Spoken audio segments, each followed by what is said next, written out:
Jadi mana hon nenek tempat dulu kayak pakai tempat tempat berat.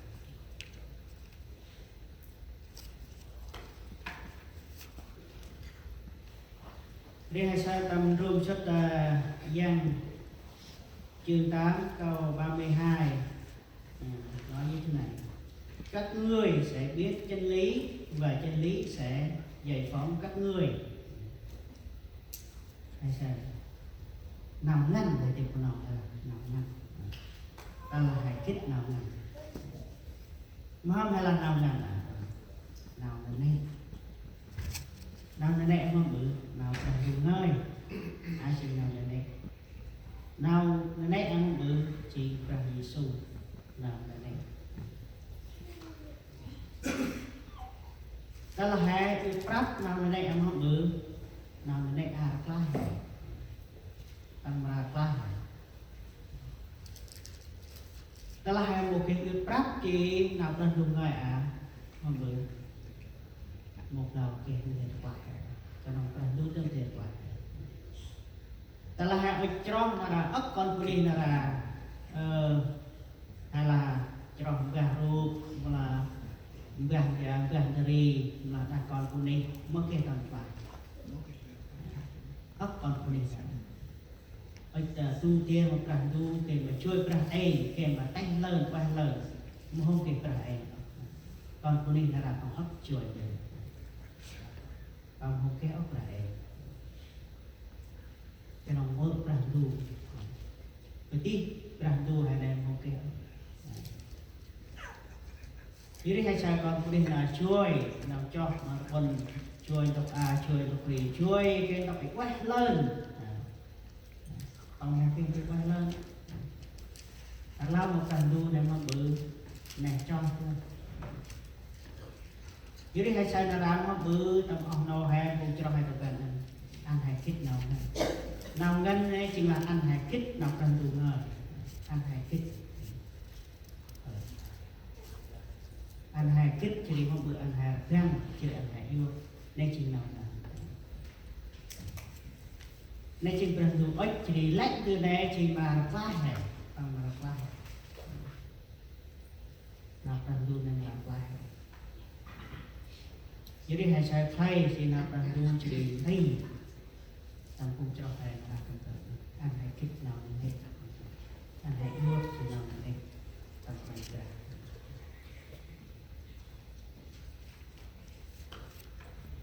jadi hay sai trong nó mi trong cần cái này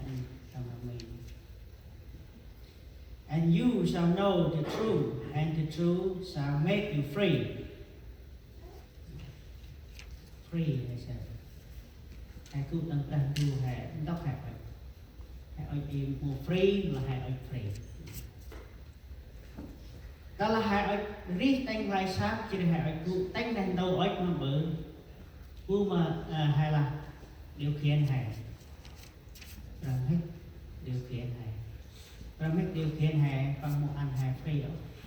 áp na có anh hãy chức tam tao minh chức tam sạch trần chức mà con phải ăn everything heavy chức một kế hoạch áp prak chức prak đừng nó bự rong quang chức thành rong quang giờ là nó bự ta là hắn nó đang đủ bằng anh hãy mà bự free hay free nó hay free ta mừng năm hay kia nào má hay một kiểu chức làm sạch chân hay nào mình hay nào nguy hay khóa quay thoải mái chỉ là hai một cái nó mình đi khác người ta khác mình đi chỉ đi mà bữa cái có ấp lên một kiểu bằng ăn hay joy tầm nuôi hông ta nào mình hay và ăn hay má tất cả là một kiểu vắt anh đi ăn đi bằng ăn hay feeling hay một bữa joy happy đó là hai một cái ôn được rằng đủ cũng tầm hai nó bự hai feeling every day the same chức the same nâng vi the same nâng everything hai vi giờ là rằng mấy tình run hai kem mà bự rồi hai kem mà ngay được rồi ra nên chỉ đưa rằng hai bằng ếch còn rồi hai bằng hai chức áp nào rồi hai một tuổi ta là hai mô chớp một rồi ra hai mô thế à nào quay tắt nào chích chia nào lòng quỳnh là ấp chỉ còn tôi đi hè là ấp nào lòng quỳnh mô cái chít cái quăng mô cái quăng cái chít cái nào chết này có hôm lại chi lại pi tiêu lại quăng này cái hôm cái là hay là chị này hay là nhìn là bỏ qua lại đi tập rằng nếu chừng nào càng làm hết đi chị này không bắt chấp rồi mà ông đang đâu là tầm bằng dân phố ra sai tầm bằng dân nếu chừng không được nào plan làm hết mua bằng ăn thì còn cô đi hè làm bằng làm hết chỉ mua bằng ăn hè giờ cũng ra làm hết nó bự làm hai chân nào tầm ra tầm la chỉ tầm cay tầm mươi tầm ngọt này làm hết nó bự và ngọt nó còn mà nó còn mát nữa bằng cách sai được rồi là khi nào còn ra tầm la tầm có chân rồi nào càng tăng rồi ta là thuê chỉ mà bự còn phải ra mìnhជួយ ra chỉជួយlà càng lắm ô đa sai ông con chị mà bự bằng chị nào hiểu ba giờ là kê rằng đu chỉ chặt quân chị bằng hết bằng một ăn ớt đưa ý hèជួយra hè tầm ngập tầm mấy thân bằng sai trên này bằng mấy dưới đi hè nó ra tầm gần này hè kết nó nào để đây không bự hè bự quốc rồi cái này chỉ bự quốc này chỉ mà bự cái còn mà cái mà rai hè cái mà hè một kết nào tầm là qua tầm rồi bự này chỉ nào càng phải hết nào càng phải hết bằng một cái hiệu quả của mình jadi tầm gần này ta han tầm rồi bự tầm du mà cao hè tớ là hai kết nào đối tác nó bự tầm du gặp cao hè tầm du mà hai kết tầm chi ta là hai cú cái tí tầm du hai kết tầm chi như hai sai là tầm gần anh hai kết nào play tầm du tây này and hai kết thì ai chỉ mong bự anh hai kết nào ở play the true anh hai kết giờ chân lý ai chỉ nào cần du nói anh hai kết chỉ đi mua chưa là hè kết chỉ đi quên nữa anh hai kết ở trên anh hai ven đó là hai lão mang đưa một cái 10 điều răng này răng tắc lắc một cái con xe cái tấn rồi thuộc lòng cái nhà hành nắp tại chưa rồi đây chỉ là để chân lý anh hai kết anh nói chưa đây chỉ là không bự nào nay tao được lại nào nay mặt bờ nào nay chỉ xăm hè chi qua hè tập ra nay chỉ hay sai phai thì hè cũng đồng còn ra anh hai rồi thì tập ra chung cơ chi cũng cho hè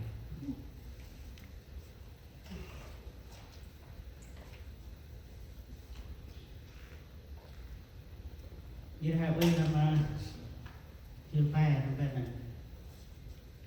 đó là tu hệ mình bằng chỉ của người chóc chỉ bằng mồm răng biết bằng biết hay chơi biết hệ đang du đại răng biết hệ mà bự hệ lao luôn được quay lao đó đừng hết lao ấp đây rồi hay là ấp đây đó là hệ lao mai sweet để quay đó là hệ một lao để mà bự bằng anh cái là thế anh hay răng ialah pang đưa người thầm và nào chót người này chỉ để ta là hai một mắt chỉ giác hè nào cho hai chỉ tương theo jadi hai sai tiap dan du đã mắt chỉ giác hè bơ ngời nói chung là lại đền rửa ta là to hè giác rửa mấy nó bự bà lắp đưa mấy cái đi thế bảo ta làm to này chắc được quay nó bự quay đi thế phải ta làm vuông hay luôn từ hết và luôn từ mấy cái đi ta làm vuông hay luôn từ quay nó Dia ni mak berperandu dah enam control. Mungkin là ngồi trên perandu tìm kiểu do là perandu ăn tầm hai nào mình còn ăn trước tầm nào mình tầm hai đã hai control từng vùng này mát hai tầm gan control nó là mát này vùng hai control chân cây hai tầm gan và đã control là thì đe tơ nó bự đó là hai bất đe ở nổ đó là hai bộ bất hai bộ giang của phần cha han nhé đây đừng tầm hai còn cô đi chả dưới hai sao nằm giang là ấp đây là tiêu bảo ở đâu bảo từ giang này ấp đây rồi là ru han ăn giang ăn vương rồi ăn giang giáp ăn giang quỳnh ăn giang ấp đây thì là nào nằm giang bất đe tơ nó bự hai giang tiêu bảo mà lo hai giang là bất đe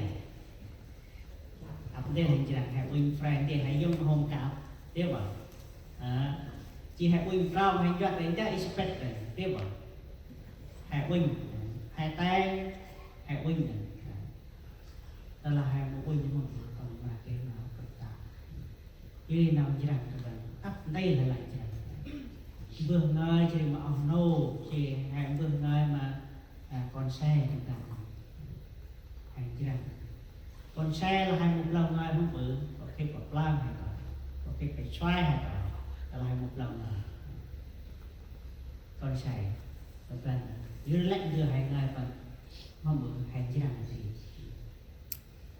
con xe hay là một cái bằng kết là hai ngày quay bằng kết là hai ngày một lần cầm ti là bằng kết dưới đây hai xe nào chứ nào cho hai tầm cân đó là hai một mắt